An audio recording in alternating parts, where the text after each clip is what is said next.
पुंडलीक वरदे हरिविठ्ठल श्री ज्ञानदेव तुकाराम गोपाल कृष्ण भगवान की जय। मौली ज्ञानेश्वर महाराज की जय। जगद्गुरु तुकाराम महाराज की जय। हरीच्या जागरणा जाता कार्य नये मना,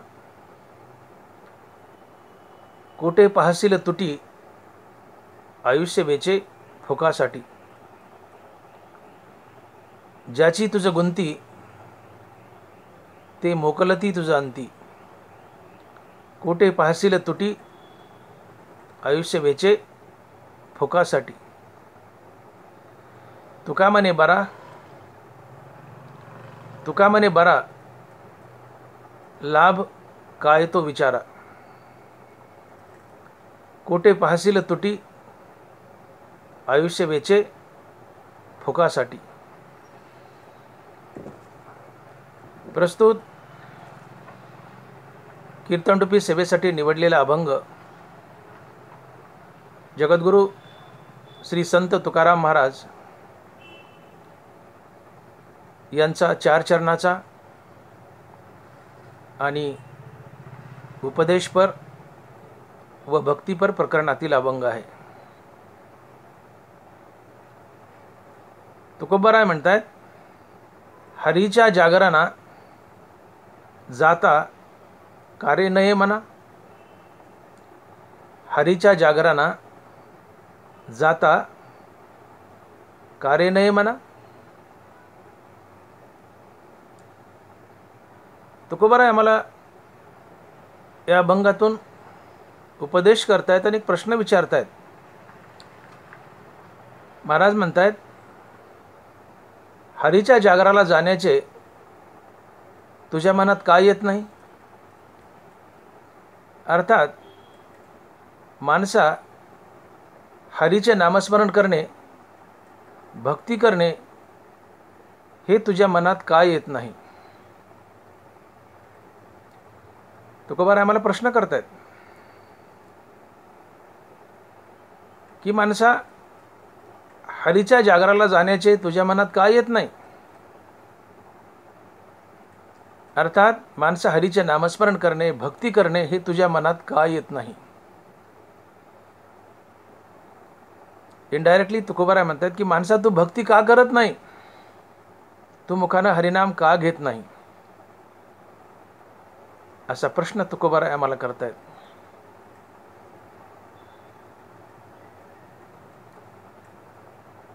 असाच एक प्रश्न उद्धवाने भगवान श्रीकृष्णाला श्रीमद भागवतामध्ये केलाय। उद्धव भगवान श्रीकृष्णाला म्हणतो, देवा तू म्हणतो तुझी भक्ती फार सोपी आहे, तर मग सगळेच तुझी भक्ती का करत नाही? उद्धव म्हणतो, ऐसी तुझी सुलभ भक्ती तरी आगवेची भक्ती का न करीती? देव म्हणे भाग्याविन माझी भक्ती न घडे निश्चिती उद्धवा। देव म्हणे भाग्याविन माझी भक्ती न घडे निश्चिती उद्धवा। उद्धव म्हणतो, देवा तुझी भक्ती सोपी आहे, तर सगळेच तुझी भक्ती का करत नाहीत? देव अर्थात भगवान श्रीकृष्ण उत्तर देत आहेत। देव म्हणतायत, उद्धवा माझी भक्ती सोपी आहे, परंतु ती फक्त भाग्यवानालाच घडते, भाग्यवानालाच लाभते। देव म्हणे भाग्याविन माझी भक्ती न घडे निश्चिती उद्धवा। भाग्यवानालाच माझी भक्ती घडते। जरी माझी भक्ती सोपी असली तरी माझी भक्ती फक्त भाग्यवानालाच घडते।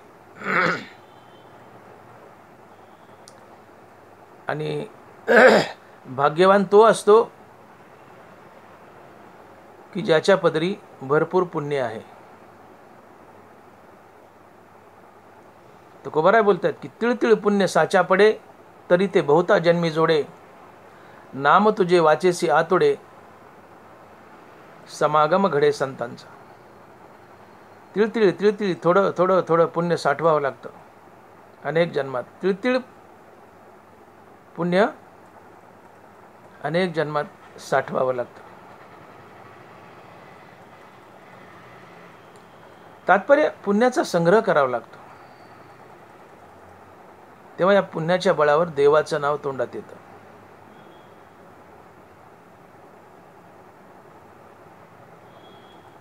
दणवराय लिहितात की जन्म सहस्र ओळखीजे एक वेळ वाचेसी यावया. जन्म सहस्र ओळखीजे एक वेळ वाचेसी यावया. दणवराय म्हणतात की एकदा प्रांजळ मनानं रामनाम मुखात येण्यासाठी हजारो जन्म देवाची सेवा करावी लागते, तेव्हा कुठं देवाचं नाव निर्मळ आणि प्रांजळ मनानं मुखात येतं. जन्म सहस्र ओळगीजे एक वेळ वाचेसी यावया. ओळगीजे म्हणजे सेवा करणे. इतकं देवाचं नाव मुखात येणं अवघड आहे. देवाचं नाव मुखात येण्यासाठी पदरी पुण्याई असावं लागते. तुकोबाराय म्हणतात भांडवल गाठी तरीच विश्वास. भांडवल गाठी तरीच विश्वास. पुण्याचं भांडवल पदरी असेल तरच देवावर विश्वास बसतो आणि तरच देवाचं नाव मुखात येतं. बहुत सुकृताची जोडी म्हणून विठ्ठली आवडी. ज्ञानोबा. जन्मजन्मी आम्ही बहु पुण्य केले, तेव्हा या विठ्ठले कृपा केली. नामदेव महाराज. तात्पर्य भगवंताचं नाम मुखात येण्यासाठी पदरी पुण्य असावं लागते.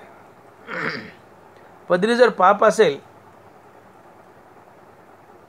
ते पाप तुम्हाला हरिभक्तीकडे येऊ देत नाही. तुका म्हणे नाड पाप ठाके हिताड. तुका म्हणे नाड पाप ठाके हिताड.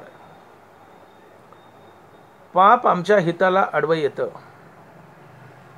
आमचं हित काय? हित ते करावे देवाचे चिंतन. देवाचं चिंतन करणं, नामस्मरण करणं हे आमचं हित आहे. पण या नामस्मरणाला, या चिंतनाला आमचं पाप आडवं येतं. हे पाप आम्हाला भगवंताचं नाम घेऊ देत नाही. तात्पर्य पदरी पाप असेल तर हे पाप तुम्हाला हरिभजनाकडं, कथा कीर्तन प्रवचनाकडं जाऊ देत नाही. मुखानं भगवंताचं नाम घेऊ देत नाही. तुका म्हणे नाड पाप टाके हिताड. पाप भगवत भजनाला अडवं येतं. मग भगवत भजन घडण्यासाठी पदरी पुण्याई असावी लागते. मी बोललो तिळतिळ पुण्य साचा पडे तरी ते बहुता जन्मी जोडे, वाचेसी नाम तुझे आतुडे समागम घडे संतांचं. वाचेसी नाम तुझे आतुडे. वाचेला भगवंताचं नाम तेव्हाच येतं जेव्हा पदरी पुण्याई आहे. पदरी पुण्याई आहे, अन्यथा नाही. तात्पर्य फक्त पुण्यवानाच्याच मुखात भगवंताचं नाम येतं. पापी माणसाच्या मुखात भगवंताचं नाम येत नाही.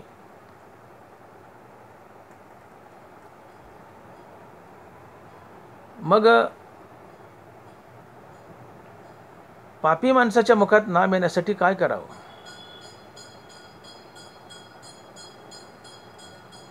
तर पापी माणसानं हळूहळू थोडं थोडं सतसंगतीत येत जावं. सतसंगात यावं. सतसंगतीने भक्ती घडते आणि मुखात भगवंताचं नाम येतं. म्हणून पापी माणसानं हळूहळू सतसंगतीत येण्याचा प्रयत्न करावा. द्रौपदी वस्त्रहरणाच्या वेळेस गोंधळलेली द्रौपदी सगळ्यांचा धावा करू लागली, पण देवाला विसरली. आधी तिला वाटलं मी माझ्या स्वबळावर वस्त्रहरण रोखील, पण नाही शक्य झालं. तिच्या लक्षात आलं की माझी ताकद कमी पडते, मी वस्त्रहरण रोखू शकत नाही. मग तिने आपल्या 5 नवऱ्याचा धावा केला. पण तिचे 5 नवरे दुर्योधनाचे दास झाले होते. त्या द्यूतामध्ये हरले होते आणि दुर्योधनाचे दास झाले होते. द्रौपदीने धावा केल्यावर भीम उठला, पण दुर्योधन म्हणला, बस, तू दास आहेस माझा, बस. युधिष्ठिराने त्याला रोखलं. मोठ्या भावाचा आदेश पाळला. खाली माना घातल्या. द्रौपदीच्या मदतीला जाऊ शकले नाही. पुन्हा असह्य द्रौपदीने नवऱ्याची मदत नाही हे ओळखल्यावर तिने पितामह भीष्म, द्रोणाचार्य कृपाचार्य या सगळ्या रती महारथींचा धावा केला. तेही मिंदे होते, दुर्योधनाचं मीठ खात होते. त्यांनी माना खाली घातल्या. तेही दुर्योधनाला घाबरले. द्रौपदीच्या मदतीला धावले नाही. मग या असहाय्य द्रौपदीच्या लक्षात आलं की आता मला कृष्णाशिवाय पर्याय नाही. आणि सगळ्यात शेवटी मग ती कृष्णाचा धावा करू लागली. कृष्णा धावरे लवकरी, संकट पडले भारी. आणि मग कृष्ण धावला द्वारकेतून. आता गरुड किती वेगाने आला तर द्वारकेहून यायला 5-10 मिनिट लागतीलच की. आणि भगवान श्रीकृष्णानं वस्त्रहरणाच्या ठिकाणी आल्यावर द्रौपदीला साडी पुरवली.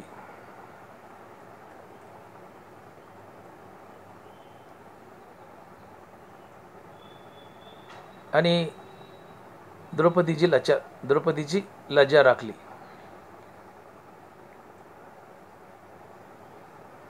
द्रौपदीला वस्त्रहरणाच्या वेळेस स्वतःचे पती आठवले. भीष्माचार्य, कृपाचार्य, द्रोणाचार्य आठवले. पण भगवान श्रीकृष्ण काही आठवेना.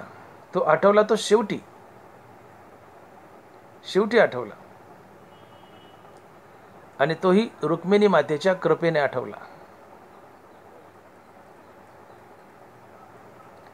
गंमत कशी बघा. द्रौपदीला सुरुवातीला सगळे आठवले, पण कृष्णच आठवेना. आम्हालाही असंच होतं. सगळे आठवतात, ऐन प्रसंगी देवच आठवत नाही. आणि देव बोलवल्याशिवाय तर येत नाही. द्रौपदी देवाला विसरली. सगळ्याचा धावा केला पण देवाला विसरली. आणि मग द्रौपदीला देवाची आठवण यावी यासाठी रुक्मिणी मातेने द्वारकेतून द्रौपदीच्या गालाला कमळाचा स्पर्श केला. आणि रुक्मिणी मातेने द्रौपदीच्या गालाला कमळाचा स्पर्श केला की तिला पटकन भगवान श्रीकृष्णाची आठवण झाली. आणि नंतर तिने कृष्णाचा धावा केलाय. आणि नंतर कृष्ण आले. मग कृष्णाला रागवली वगैरे, देवा तू उशीर का केला, तुला 10 मिनिट वेळ का लागला. कृष्ण म्हणाले, तू कोणत्या कृष्णाला हाक मारलीस? द्वारकेच्या. मला यायला 10 मिनिटं लागतीलच गरुडावर. अगं मी तुझ्या हृदयात बी आहे ना. हृदयच तर कृष्णा म्हणली असती तर मी लगेच तुझ्यासमोर उभं राहिलं असतं. पण तू द्वारकेच्या कृष्णाचा धावा केलास. आणि तोही कधी केला? तुला रुक्मिणीची सतसंगती घडल्यानंतर. त्याआधी तू मला विसरलीस. सगळ्यांचा धावा केलास, देवाला विसरलीस. तुला देव कधी आठवला? रुक्मिणीने तुझ्या गालाला कमळाचा स्पर्श केला आणि रुक्मिणीने तिची सतसंगती तुला घडवली, तेव्हा तुला देव आठवला. मला सांगायचं हे की सतसंगतीने भक्ती घडते. सतसंगतीने देव आठवतो. सतसंगतीने मुखात देवाचं नाव येतं. गोंधळलेली द्रौपदी वस्त्रहरणाच्या वेळेस सगळ्याचा धावा करत सुटली. नेमकी देवाला विसरली. देवाचं नाव तोंडात येना, देवाची आठवण येना. रुक्मिणीने द्वारकेतून कमळाचा स्पर्श केला तिच्या गालाला, आपली सतसंगती घडवली. रुक्मिणी देवी आहे, रुक्मिणी संत आहे, रुक्मिणी पांडुरंगाची भक्त आहे म्हणून ती संतही आहे. आणि अशा देवी अर्थात संत रुक्मिणीची द्रौपदीला सतसंगती घडली. आणि सतसंगती घडली की सतसंगतीने देव आठवतो, सतसंगतीने देवाचं नाव मुखात येतं. आणि म्हणून सतसंगतीत या, सतसंगतीत या, देव आठवेल, देवाचं नाव मुखात येईल. भले तुम्ही पापी आहात, तुम्ही पापी आहात, पदरी पाप आहे, हे पाप तुम्हाला भक्तीकडे येऊ देत नाही. पदरी पुण्याही नाही, पदरी पाप आहे, पाप तुम्हाला भक्तीकडे येऊ देत नाही. पण सज्जनाची संगती करा, प्रयत्न करा, एकदम घडणार नाही, थोडी थोडी सज्जनाची संगती करा. कुठं हरिभजन, कुठं हरिकीर्तन चालू असेल तर थोडं हरिकीर्तनात जाण्याचा प्रयत्न करा. तिथे सज्जनांची संगती घडेल, कीर्तनकाराची, प्रवचनकाराची संगती घडेल. सज्जनाची अर्थात संतांची संगती घडली, सतसंगती घडली की भक्ती घडत जाते, देव आठवत जातो, मुखामध्ये देवाचं नाव येतं. आणि म्हणून मी म्हणालो की सतसंगतीने भक्ती घडते. रुक्मिणी मातेच्या सतसंगतीने द्रौपदीला भक्ती घडली आणि भगवान श्रीकृष्णाची आठवण आली. मग भगवान श्रीकृष्णाचा धावा सुरू केला. तसं तुम्हीही थोडं थोडं हळूहळू सत्संगतीत या, कथेत या, कीर्तनात या, प्रवचनात या, बसा, ऐका, श्रवण करा. तुम्हाला सत्संगती घडेल आणि पाप कटतील, पदरी पुण्य येईल आणि आपोआप भगवंत आणि भगवंताचं नाम आवडू लागेल. तुमच्या मुखात भगवंताचं नाम स्थिरावेल. आणि म्हणून तुकोबारांनी इथं प्रश्न केलाय की हरीच्या जागरणा जाता कार्य नये म्हणा, हरीच्या जागरणा जाता कार्य नये म्हणा. तुला हरीच्या जागरणाला का जावं असं वाटत नाही, अर्थात तुला मुखानं हरिनाम का घ्यावं असं वाटत नाही. त्याचं कारण ज्याला हरिनाम आठवत, ज्याला हरिनाम आवडत नाही ते पापी असतात, पापी असतात. पण अशा पाप्यांनी सत्संगतीत यावं, सत्संगतीत यावं. सत्संगतीने हरिभक्ती घडते, देव आठवतो, सत्संगतीने मुखात देवाचं नाव येतं. सत्संगतीत या, थोडं थोडं सत्संगतीत या, मुखात देवाचं नाव येईल. मग तुम्ही हरी जागरणाला जाल, हरिभजनात रमाल. थोडी थोडी विवेक जागृती करा, थोडी थोडी विवेक जागृती करा. विवेक हा जीवनाची आणि परमार्थाची गुरुकिल्ली असतो. माझं वाक्य नीट आहे का? विवेक हा जीवनाची आणि परमार्थाची गुरुकिल्ली असतो. जोपर्यंत विवेक जागृती नाही आहे तोपर्यंत तुमचा परमार्थात प्रवेशच नाही आहे, प्रवेशच नाही आहे. धनवारा लिहित आहेत की जबवरी पार्था तो विवेकू न उधवी माथा, तव अंतु नाही अश्वत्था भवरूपाया. जबवरी पार्था तो विवेकू न उधवी माथा, तव अंतु नाही अश्वत्था भवरूपाया. अर्जुना, जोपर्यंत विवेक जागा होत नाही, विवेक वर डोकं काढत नाही, तोपर्यंत या संसाराला शेवट नाही. जोपर्यंत जाग नाही तोपर्यंत झोपेला शेवट नाही, जोपर्यंत जाग नाही तोपर्यंत झोपेला शेवट नाही. तसं जोपर्यंत विवेकवर डोकं काढत नाही तोपर्यंत या संसारालाही शेवट नाही. जबवरी पार्था तो विवेकू न उधवी माथा, तब अंतु नाही अश्वत्था भवरूपाया. विवेक जागृती नाही तोपर्यंत संसाराला शेवट नाही आणि तुमचा परमार्थात प्रवेश नाही आणि तुम्हाला हरिनामाची गोडीही लागत नाही. तुम्ही देवाकडे झुकतच नाही पूर्णपणे. जरी परमार्थात वावरत असाल तर ते दाटोमोठी छटाक आतपाव असते जर विवेक जागृती नसेल. पण विवेक जागृती झाली तर तुम्ही किलोनं, टनानं, क्विंटलानं, टनानं स्वतःला भक्तीत झोकून देतात. अर्थात 100% स्वतःला भक्तीत झोकून देतात. विवेक जागृती व्हावी. विवेक जागृती फार आवश्यक आहे. हा विवेक काय आहे मग? तर जगत आसार आहे, परमात्मा सार आहे. जगत नाशिवंत आहे, परमात्मा अविनाशी आहे, आणि तो अविनाशी परमात्मा मी आहे. आणि मग अशा अविनाशी भगवंताची प्राप्ती मला करायची, ही विवेक जागृती असते. आसार संसार टाकायचा, सार भगवंत स्वीकारायचा. नाशवंत जग टाकायचं, अविनाशी भगवंत स्वीकारायचा, हा विवेक असतो. नासक्याच्या मागे लागायचं नाही.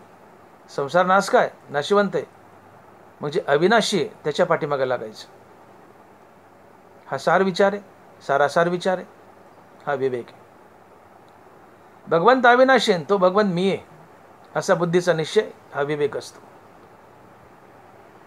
मग हा विवेक जागा कधी होतो? तर विवेक तेव्हाच जागा होतो ज्यावेळेस तुम्हाला या संसाराची आणि या देहाची अनित्यता कळते. नरमाराई लिहितात, विखे रांदिली रस सोय, ते जेवणारा ठाऊई होय, ते ताटाची सांडोनी जाय जिया परी, तैसे संसारा या समजता जाणीजे जे अनित्यता, ते वैराग्य दवडिता पाठी लागे. ते वैराग्य दवडिता पाठी लागे. विखे रांदिली रससोय, ते जेवणारा ठाऊई होय. एक मनुष्य जेवायला बसलाय आणि आता तोंडात घास घालणार, तेवढ्यात कुणीतरी धावत आले आणि त्याच्या कानात सांगितलं की मामा हे खाऊ नका, या ताटात या अन्नात विष घातलंय, खाल तर मराल. आता तोंडात घास घालायचा आहे आणि तेवढ्यात कुणीतरी येऊन सांगावं की याच्यात विष घातलंय, अन्नात खाऊ नका. काय करेल माणूस?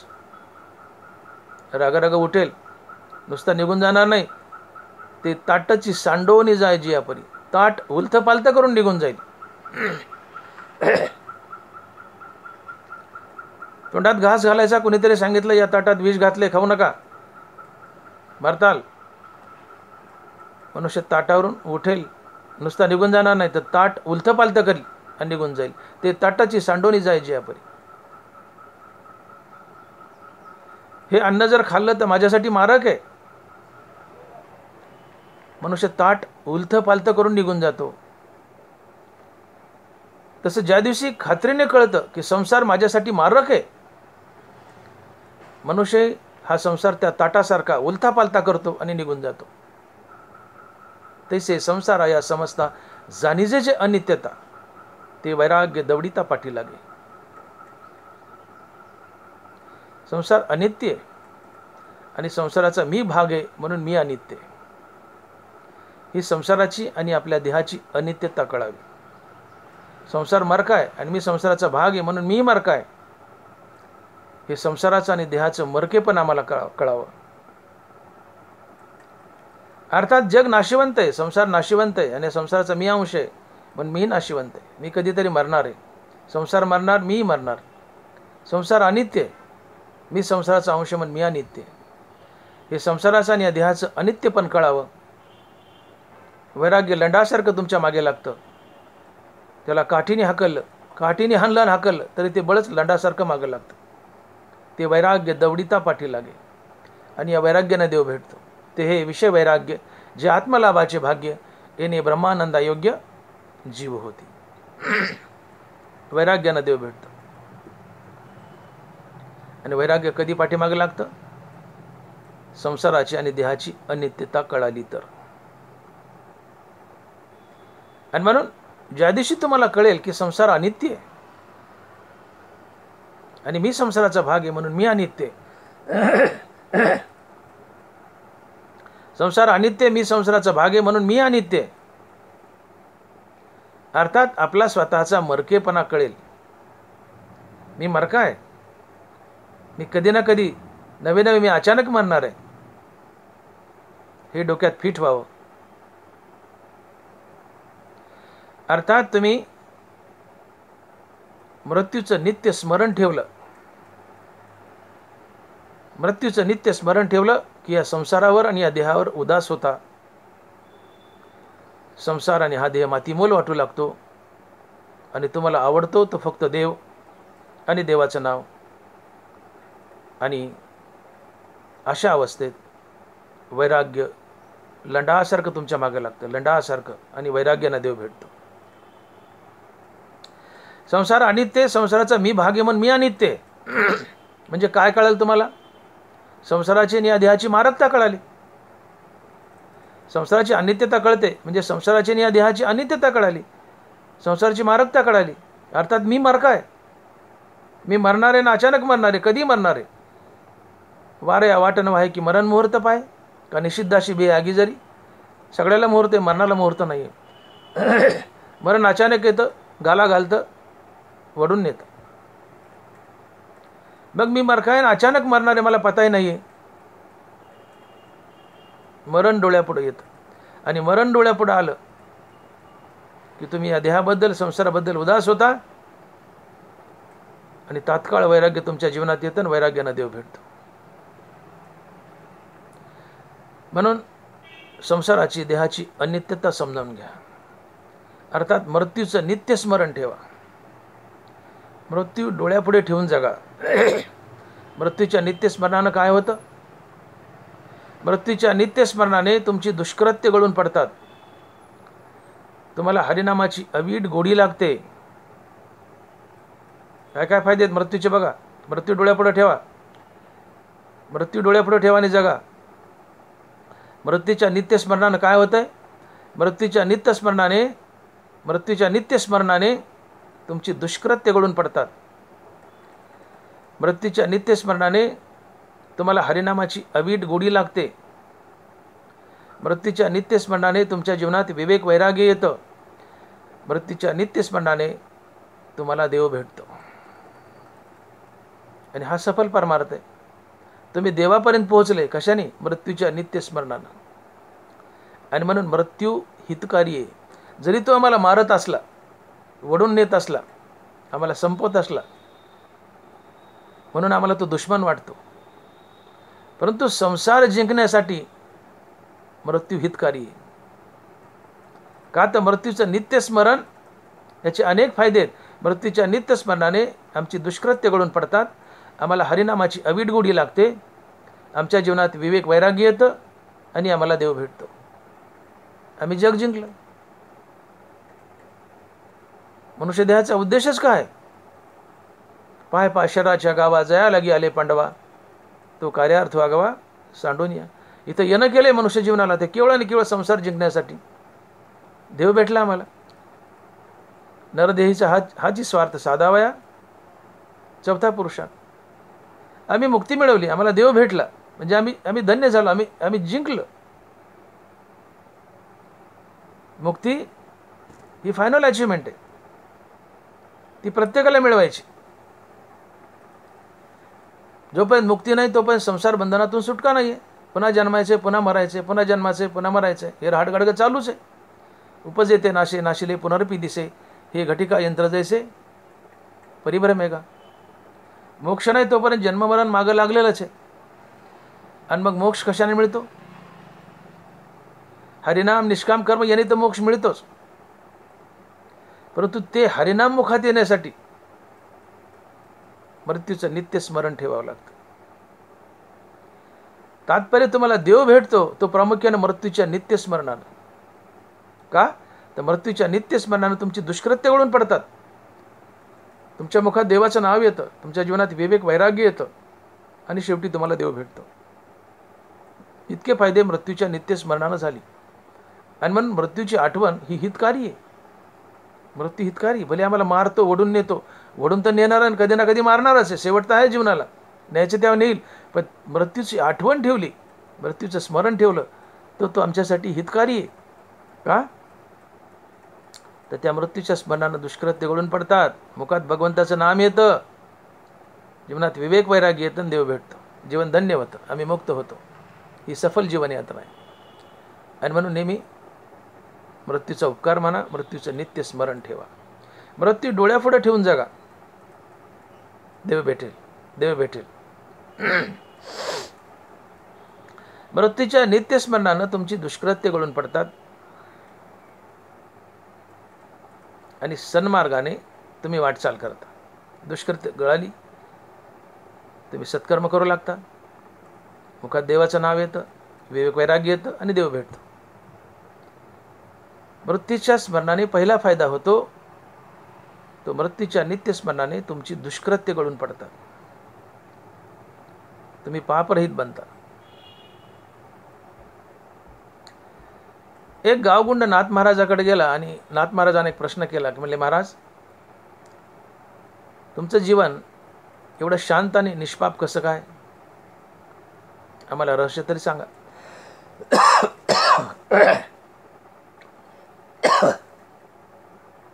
गावगुंड नाथ महाराजाकडे गेला आणि म्हणतो, नाथ महाराज तुमचं जीवन एवढं शांत आणि निष्पाप कसं काय? नाथ महाराज म्हणतात, बाबा माझं सोड, तू खाली बस, मी तुला तुझं भविष्य सांगतो. बस म्हणले खाली. तो बसला. गावगुंड होता, बसला खाली. म्हणले माझं भविष्य सोड, माझं सोड म्हणले, माझं जीवन शांत आहे निष्पाप हे सोड म्हणले, मी तुला तुझं भविष्य सांगतो. म्हणले काय? म्हणले आजपासून 8 दिवसांनी तू मरणार आहेस. आजपासून 8 दिवसांनी तू मरणार आहेस. हा पकलन ते शब्द नाथांचा आहे. म्हणले जा, 8 दिवसात तुला काय करता येईल बरं वाईट ते करून घे, 8 दिवसांनी तू मरशील, जा म्हणले. हा पकलं, घाबरलं, शब्द नाथांचा. घरी गेलं, बारीक तोंड केलंय, जे अंथरून धरलं तर जागचं हाला ना. बायका पोरं जवळ आले, म्हणले झालं काय? म्हणजे नाथांनी असं असं भविष्य सांगितले. तर बायका पोरं नाही, विश्वास ठेवावा लागला. शब्द नाथांचा आहे, शब्द नाथ महाराजांचा आहे, विश्वास ठेवावा लागला. अन्न पाणी वर्ज, बायका मुलांच्या आग्रह असतो, बळच बळच एखादा घास, एखादा गोट पाणी घशाखाली उतरत होता. 7 दिवस एका जागेवर पडून डोळ्यापुढं नुसतं मरण दिसत होतं, नुसतं मरण डोळ्यापुढं. जागेवर पडला, पॅरालाइज झाला, काही केलं नाही. का? तर डोळ्यापुढे मरण दिसतंय. मी 8 दिवसांनी मरणार, मी 8 दिवसांनी मरणार, हाच घोक लागला आणि मरण डोळ्यापुढे दिसू लागलं. सगळ्या कृती बंद पडल्या, चांगल्या बी न वाईट बी. 7व्या दिवशी नाथ महाराजाकडे गेला आणि म्हणाला, महाराज उद्या 8वा दिवशी, उद्या मी मरेल, आता मरणारच आहे, तर माझ्या उद्धाराचा काही मार्ग सांगा म्हणले. नाथ महाराज म्हणले खाली बस, मला एक सांग म्हणले की या 7 दिवसात तू किती पाप केली? या 7 दिवसात तू किती पाप केली? तर तो म्हणतो, महाराज कशाचं पाप आणि कशाचं काय, सारखा मरणाचा वाघोबा डोळ्यापुढे दिसतोय, कुणाच्या बळावर पाप करू आणि कुणासाठी करू? मरणाचा वाघोबा डोळ्यापुढे दिसतोय, कुणाच्या बळावर पाप करू आणि कुणासाठी करू? माझ्या हातून एकही पाप घडलं नाही. मग म्हणले तू मला प्रश्न काय केला होता? तू मला प्रश्न काय केला होता की नाथ महाराज तुमचं जीवन एवढं शांत आणि निष्पाप कसं काय? तर तुझ्या प्रश्नाचं हेच उत्तर आहे. या 7 दिवसात तू एकही पाप केलं नाही. का? तर या 7 दिवसात तू मरण डोळ्यापुढे ठेवून जगला. मीही मरण डोळ्यापुढे ठेवून जगतो, म्हणून माझं जीवन निष्पाप आहे. नाथ महाराज बोलतात, मी मरण डोळ्यापुढे ठेवून जगतो, म्हणून माझं जीवन निष्पाप आहे. तुम्हीही डोळ्यापुढं मरण ठेवून जगा, जीवन निष्पाप होईल. दुष्कृत्य हातून गळून पडतील. मुखात भगवंताचं नाम स्थिरावेल, जीवनात विवेक वैराग्य येईल आणि देव भेटेल. मरण डोळ्यापुढे ठेवून जगल्याने किती फायदे झाले? तुम्ही एकही पाप केलं नाही, दुष्कृत्य गळून पडली, मुखात भगवंताचं नाम आलं, विवेक वैराग्य आलं, देव भेटला. नाथ महाराज म्हणतात, बाबा बस बस, तू मरणार नाही म्हणले, मी तुला खोटं बोललो होतं, बस. गावगुंड बसला, म्हणले मरणार नाही, हो म्हणले मरणार नाही, बस. तू मला प्रश्न केला की नाथ महाराज तुमचं जीवन एवढं शांत आणि निष्पाप कसं काय, तर या प्रश्नाचं उत्तर देताना मला तुला एक धडा शिकवायचा होता, म्हणून मी तुला खोटं बोललो. तू मरणार वगैरे काय नाही, बस म्हणले. सांग म्हणले या 7 दिवसात किती पापं केली, काय काय दुष्कृत्य केली. महाराज कशाची दुष्कृत्य कशाचं पाप म्हणले, मरण डोळ्यापुढे दिसतंय. कशा करता पाप करू, कशा करता दुष्कृत्य करू, मरण डोळ्यापुढे दिसतंय. 7 दिवस मरण डोळ्यापुढे देऊन जगला ना, एकही पाप नाही, एकही दुष्कृत्य नाही. मरण डोळ्यापुढे ठेवा, दुष्कृत्य घडतात, हातून पाप घडत नाही, मुखात देवाचं नाव येतं, जीवनात विवेक वैराग्य येतं, देव भेटतो. इतके फायदे मृत्यूच्या नित्य स्मरणानं होतात. मरण डोळ्यापुढे ठेवून जगा, मृत्यूचं नित्य स्मरण ठेवा. जन्म मृत्यूच्या फेऱ्यातून सहज बाहेर पडाल. जन्म मृत्यूच्या फेऱ्यातून सहज बाहेर पडाल. मरण डोळ्यापुढे ठेवून जगा. आणि मरण डोळ्यापुढे ठेवून जगणं म्हणजे या संसाराची अनित्यता कळणं, या देहाची अनित्यता कळणं. संसार अनित्य आहे आणि मी त्याचा भाग आहे म्हणून मी अनित्य आहे. आणि संसार अनित्य म्हणजे काय, संसार मार्ग आहे आणि मी संसाराचा भाग आहे म्हणून मी मार्ग आहे. मग संसार मार्ग आहे, मी मार्ग आहे, अर्थात माझं मरण मला कळालं, मी माझ्या मरणाचं नित्य स्मरण ठेवलं, तर मृत्यूचं नित्य स्मरण ठेवलं की देहाबद्दल आणि संसाराबद्दल तुम्ही उदास होता आणि वैराग्य लंडासारखं मागं लागतं आणि वैराग्यानं देव भेटतो. वैराग्यानं देव भेटतो ते हे विषय वैराग्य जे आत्मलाभाचे भाग्य यांनी ब्रह्मानंदायोग्य जीव होते. मरण डोळ्यापुढे ठेवून जगा, मरणाला विसरू नका. मरणाला विसरणं हे जगातील सगळ्यात मोठं आश्चर्य आहे. ते पांडव वनवासात असताना एका सरोवर पाणी प्यायला गेले. आधी 4 भाव गेले, द्रौपदी आणि युधिष्ठिर पाठीमागे होते. ते यक्षाने प्रश्न विचारला की जगातील सगळ्यात मोठं आश्चर्य काय. या बाकी 4 भावंडांना सांगता आले नाही, पाणी पिले आणि बेहोश होऊन पडले. उशीर झाला यायला. शेवटी युधिष्ठिर आणि द्रौपदी आले त्या सरोवरावर. पाहतायत तर हे मूर्छितून पडलेत. युधिष्ठिर द्रौपदी पाणी पिऊ लागले. यक्ष म्हणतो थांब युधिष्ठिर, माझ्या प्रश्नाचं उत्तर दे मग पाणी पे, अन्यथा तूही तुझ्या भावासारखा मूर्छितून पडशील, कदाचित मरशील सुद्धा. म्हणले काय प्रश्न आहे तुमचा. म्हणले या जगातील सगळ्यात मोठं आश्चर्य काय. युधिष्ठिराने फार सुंदर आणि अचूक उत्तर दिलं. युधिष्ठिर म्हणतो एका जिवंत माणसापुढे एक मनुष्य मरतो, त्याला स्मशानात नेतात, जाळतात. हा अंत्यविधी झाला की सगळे घरी येतात, हातपाय धुतात, आंघोळ करतात आणि जेवायला बसतात आणि एका क्षणात विसरतात की मीही असाच कधीतरी मरेल आणि मलाही या स्मशानात नेऊन जाळल्या जाईल. हा माणसाला आपल्या मरणाचा विसर पडतो आणि माणसाला आपल्या मरणाचा पडणारा हा विसर हे जगातील सगळ्यात मोठं आश्चर्य, जगातील सगळ्यात मोठं आश्चर्य. यक्ष खुश झाला. म्हणले पाणी प्या, पाणी घेऊन तुझ्या भावावर शिंपड. तेही शुद्धीवर आले. तात्पर्य माणसाला आपल्या मरणाचा पडणारा विसर हे जगातील सगळ्यात मोठं आश्चर्य. मनुष्य आपल्या मृत्यूला विसरतो.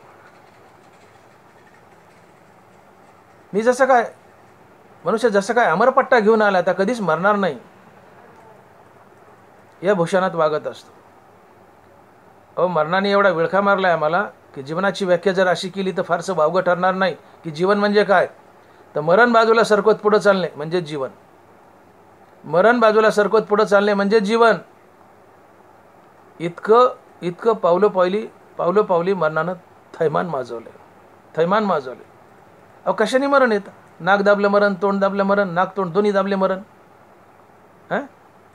पोटात काय खुपसिलं मरण, हाताची नस कापली मरण, ॲक्सिडेंट झाला मरण, काही चावलं मरण, काही खाल्लं विषबाधा मरण, कुठून पडलं मरण, नाना प्रकारचे हजारो रोग आहेत त्या रोगातून मरण. आम्ही जगतोच कसे एवढे वर्ष हेच नवले. इतका मृत्यू बलवान आहे. आणि मग जगातील दणवार बोलतात की वारया वाट न पाहे की मरण मुहूर्त पाहे, निषिद्धाशी भी आगी जरी. सगळ्या गोष्टीला मुहूर्त आहे, पण मरणाला मुहूर्त नाही. ते अचानक येऊन दहाड मारताना वाघासारखं वडून नेतं. तरीही लोकांना आपल्या मरणाची आठवण येत नाही. आणि मग मृत्यूचा विसर म्हणजे वाईटाकडे वाटचाल, आणि मृत्यूची आठवण म्हणजे चांगल्याकडे वाटचाल. जगात गुंडगिरी करतात आणि वाईट वागतात ती माणसं आपल्या मरणाला विसरलेली असतात. जी माणसं आपल्या मरणाला विसरतात तेच गुंडगिरी करतात, वाईट वागतात. आणि जे आपल्या मरणाचं नित्य स्मरण ठेवतात ते वाईट वागतच नाहीत. कारण मरण डोळ्यापुढे ठेवून जगलात तर सारखं डोक्यात घोळतं, मी मरणार आहे. मग कशाला वाईट वागू, कशाला वाईट करू, कशाला गुंडगिरी करू, कशाला दादागिरी करू, कशाला अतिरेक येऊ, मरणारच आहे ना. मग जाऊ द्या, 4 दिवस जसा देव जगवेल तसं जगावं, 10-5 रुपयात खुश राहावं, देवाचं नाव घ्यावं, निघून जावं, जीवनाचं सार्थक करावं.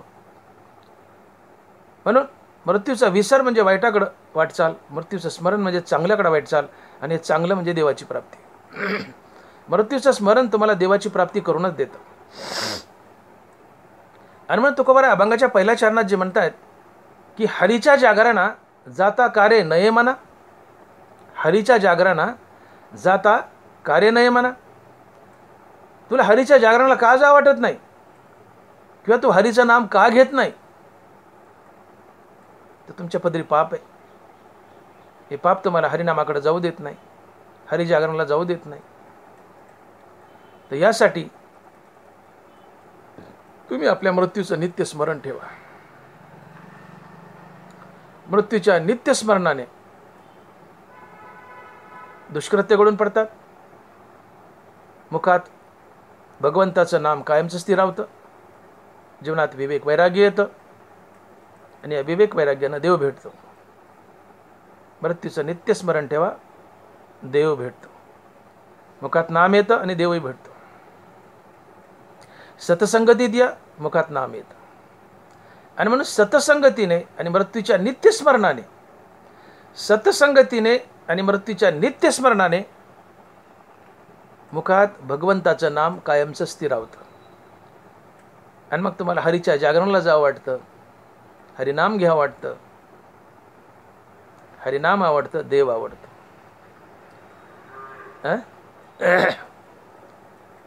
परंतु आम्ही सतसंगतीत येत नाहीत, मृत्यूचं नित्य स्मरण ठेवत नाहीत, मृत्यूला विसरतो, आणि म्हणून आम्हाला हरी जागरणाला जावं वाटत नाही, आमच्या मुखात देवाचं नाव येत नाही. अशा लोकांकडे तुकोबारांनी बोट केलंय, अशा लोकांकडे तुकोबारांनी बोट केलंय. आणि अभंगाच्या दुसऱ्या चरणात महाराज म्हणतायत, कोटे पाहसील तुटी आयुष्य वेचे फुकासाठी. कोटे पाहसील तुटी आयुष्य वेचेल फुकासाठी. अरे बाबा, तू हरी जागरणला का जात नाही, तू देवाचं नाव का घेत नाही, तू देवाचं नाव का घेत नाही, तू देवाचं नाव नाही घेतलं तर या संसारामध्ये तुझं आयुष्य फुकट चाललंय. ती तूट भरून निघणार नाही, किंवा ती तूट कशाने भरून काढशील. तुकोबाराय प्रश्न करतात तुम्ही आम्हाला की तुम्ही हरी जागरणाला जात नाहीत, मुखाने हरिनाम घेत नाहीत, या संसारामध्ये तुझं आयुष्य फुकट चाललंय. हरिनाम घेत नाही म्हणून तुझं आयुष्य फुकट चाललंय. आणि फार मोठी हानी आहे, ही फार मोठी तूट आहे. मुखाने देवाचं नाव न घेणं म्हणजे तुमचं आयुष्य फुकट चाललंय, ही फार मोठी तूट आहे, फार मोठी नुकसान आहे. मग ही तूट तुम्ही कशाने भरून काढाल, तुम्ही कशाने भरून काढाल, हा प्रश्न केलाय तुकोबारांनी अभंगाच्या दुसऱ्या चरणात. आणि महाराज म्हणतात, कोठे पाहसील तुटी आयुष्य वेचे फुकासाठी. अरे तू देवाचं नाव घेत नाहीस ना बाबा, खातोय पितोय मजा करतोय ढाराढोर घोरतोय, पण देवाचं नाव घेत नाही. तुझं आयुष्य असंच फुकट चाललंय. ही तुझ्या जीवनातली फार मोठी हानी आहे, फार मोठी तुटी आहे, फार मोठं नुकसान आहे. मग ही हानी तुटी नुकसान तू कशानं भरून काढशील? तू कशानं भरून काढशील? तुझा आटापिटा चाललाय संसारासाठी, मान्य आहे. पण देवाकडे पाठ फिरून तू संसार करतो, धनदौलत मिळवतो. हे धनदौलत कुणाच्या सोबत आलंय? तुझा आटापिटा चाललाय, तू नाशवंतासाठी चाललाय. महाराज बोलले, नाशवंतासाठी तुका म्हणे करीसी आटी. नाशवंतासाठी तुका म्हणे करीसी आटी. तू संसारासाठी आटापिटा करतोय, हरिनामासाठी आटापिटा करावा, हरिनामासाठी आटापिटा करावा. पण तू हरिनामासाठी आटापिटा करत नाही. तू हरिनामासाठी आटापिटा करत नाही, तर तू संसारासाठी, धनासाठी आटापिटा करतोय. पण हे नश्वर आहे, हे नाशवंत आहे. हनुमान महाराज म्हणतात की नाशवंतासाठी तुका म्हणे करीसी आटी. नाशवंतासाठी तुका म्हणे करीसी आटी. आज जगावर नजर मारा तुम्ही. जगात उगे 5% लोक सोडा, 95% लोक नाशवंतासाठी तुका म्हणे करीसी आटी या तत्वावर वागतात. झेंडू फुटूस तर पळतायत, झेंडू फुटूस तर पळतायत पदासाठी, प्रसिद्धीसाठी. हे पद मिळवण्यासाठी कोट्यावधी रुपये खर्च करतात.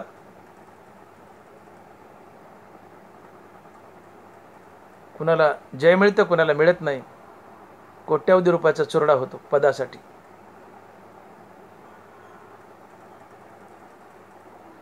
धन दौलत पद हे सगळं नाशिवंत आहे. धन दौलत